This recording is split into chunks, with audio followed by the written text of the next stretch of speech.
This is something only possible with original Nintendo hardware. Power glitching is a technique that disrupts the analog layer of electronics to affect the digital layer of logic that sits on top of it.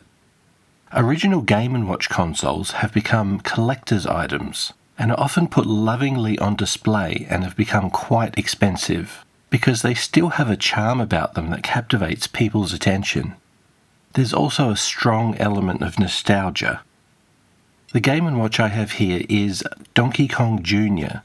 This is a single-screen Game & Watch, and probably my favourite of the series. The goal is to climb to the second level, jump to grab the key, and unlock Donkey Kong's cage, all the while dodging obstacles like snapjaws and birds.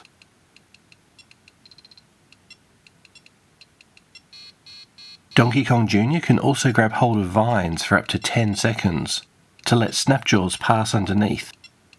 On the second level, one of the most fun things to do in the game is to drop the fruit onto snapjaws and birds. This is extremely satisfying, and the extra points for hitting the bird and the lower level snapjaw are well worth it. Once you get into the rhythm, the game rewards fast, precise moments, and it becomes frantic.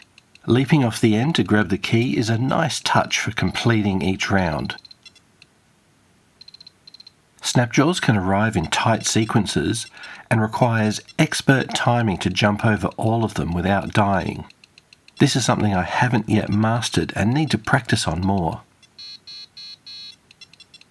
Unfortunately, this particular Game & Watch has a fault. After playing for about 20 minutes, the game will start to glitch out and either freeze up either completely or partially, which that has stopped all enemies from moving, but I can still move about. The fruit drop gives me a huge number of points, way more than usual. I believe this is happening from a bad capacitor inside. Hopefully that's it, because that's something I can fix. The game then locks up completely. But today I'm more interested in seeing what other sorts of glitches I can generate. To do this, I'm going to remove the two batteries and then attach clips from my external power supply directly to the battery terminals. This enables me to power the game and have some control over that power. I'm setting the initial voltage to 3 volts to match the battery voltage. Now I'll quickly reduce the voltage in bursts to create brownout conditions in the circuitry and hopefully trigger some glitches. This is a very crude and uncontrolled way of doing power glitching, but I'm curious to see what happens. Most of the glitches simply cause a system reboot, where all the display elements are lit up on the screen, just as if the batteries had been first installed. Other times the game would freeze, though not completely.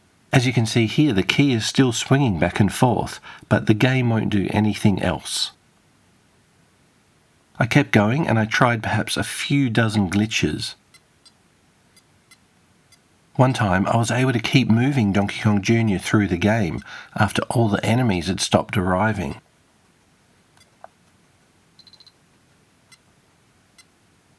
Though when I completed the round, the enemies resumed.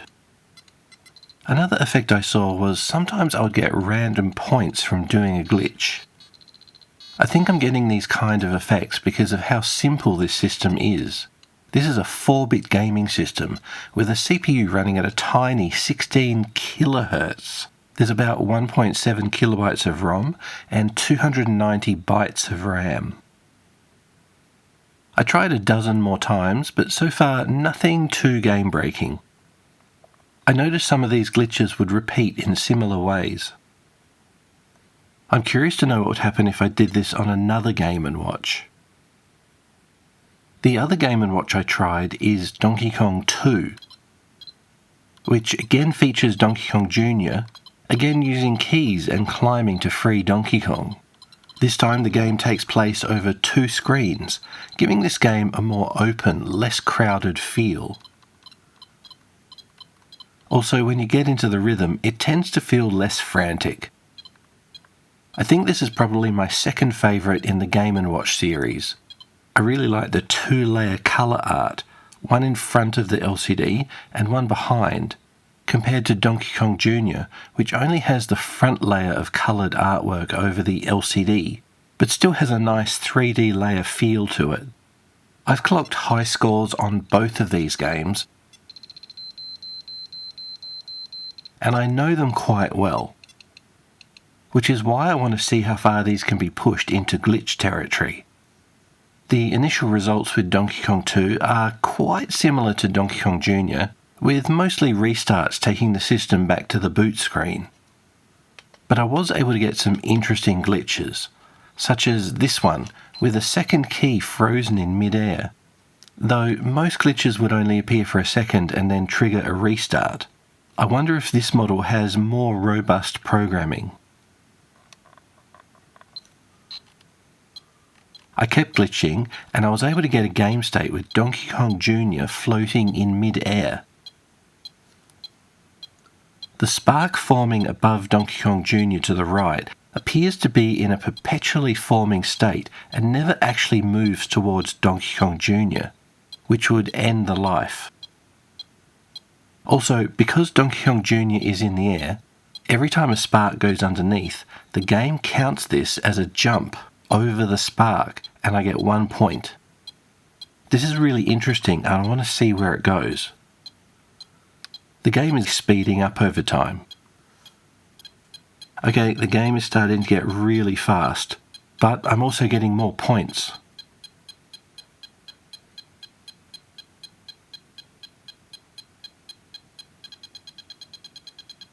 After a minute, the game seems to have hit its maximum speed. Normally the game wouldn't run this fast, because each time a key is unlocked, the game slows down again. Okay, I'm about to hit 300 points, which will give me an extra life if I've lost one. Or, if I haven't lost any lives, it will go into chance time and I'll start getting double points. Okay, there we go. I'm now getting double points, 2 points for jumping over each spark. I'm just going to let this keep running to see what happens.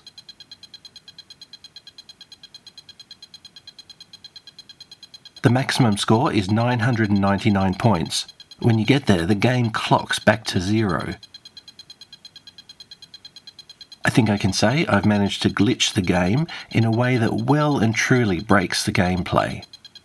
Since it's now going so fast, I'm just letting it go through a second loop back to 999.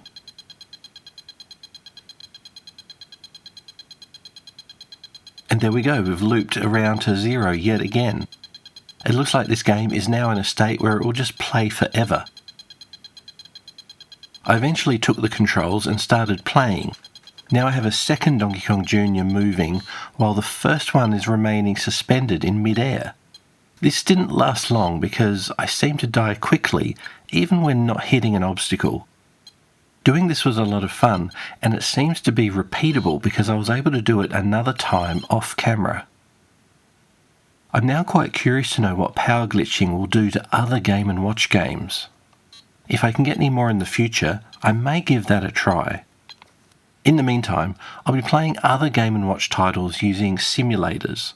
I'm really pleased that all the Game & Watch games have now been simulated on various platforms, including MAME.